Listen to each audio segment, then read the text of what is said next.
Ak si myslíte, že Comic-Con je len o komiksoch, tak si ešte nevideli, čo všetko dokáže zaplniť výstavné haly v San Diegu. Od motorky Trona až po popcornový kýbel, ktorý sa stal celosvetovým virálom. Poďte sa so mnou pozrieť, čo nás zaujalo tento rok. Pri vstupe upútal pozornosť obrovský Lego model areálu Comic-Conu, postavený z viac než 200 000 kociek a 8 000 minifigúrok. Stavba trvala viac než 1500 hodín. Fanúšikov sci-fi potešila futuristická motorka z pripraveného filmu Tron R s Jared Letom. Do kín dorazí už tento október. You think you're in control of this? Godzilla oslavuje 70 rokov a v San Diegu mala silné zastúpenie. Film Godzilla -1 označili kritici za absolútny triumf s výbornými efektmi. A do sveta superhrdinov nás ťahli Marvel a DC opäť raz vo veľkom štýle.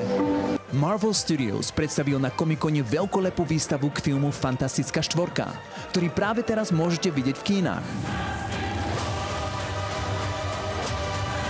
Kostýmy hlavných hrdinov patrili medzi najväčšie atrakcie a ich stánok s rozlohou takmer 280 štvorcových metrov doslova ohromoval. Všetko bolo premyslené do posledného detailu a rozhodne nešlo o lacnú záležitosť. Filmové štúdia za takéto výstavné priestory platia aj 1 až 2 milióny $. O nič menej pôsobivý nebol ani stánok DC Studios, kde predstavili nový Supermanov kostým, ktorý vo filme nosí herec David Corenswet. Hey buddy, eyes up here.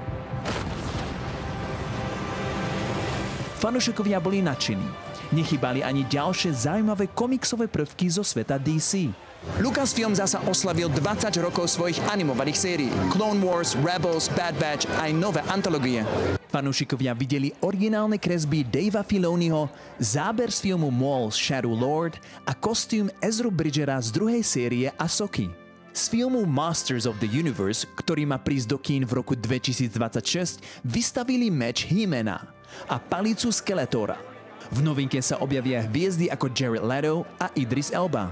Retro fanošikov potešili limitované hračkárske edície k filmom Návrat do budúcnosti, ktorý oslavil 40 rokov od premiéry, a film Čeluste, ktorý oslavil 50 rokov. Zberateľské kúsky sa vypredali v priebehu niekoľkých minút. Výrazný stánok patril animovanému seriálu Avatar Posledný vládca vetra, ktorý tento rok oslavuje 20 rokov od svojej premiéry. Jasný dôkaz, že Comic-Con je svet, kde si každý nájde to svoje. Pre fanúšikov nechýbajú ani svetoznáme popcornové kýble z najobľúbenejších filmov, ktorí sa stali vyhľadávanými zberateľskými kúskami. Ale zažiť tieto filmové rekvizity naživo, dotknúť sa ich, odfočiť sa s nimi, to je splnený sen každého filmového fanúšika.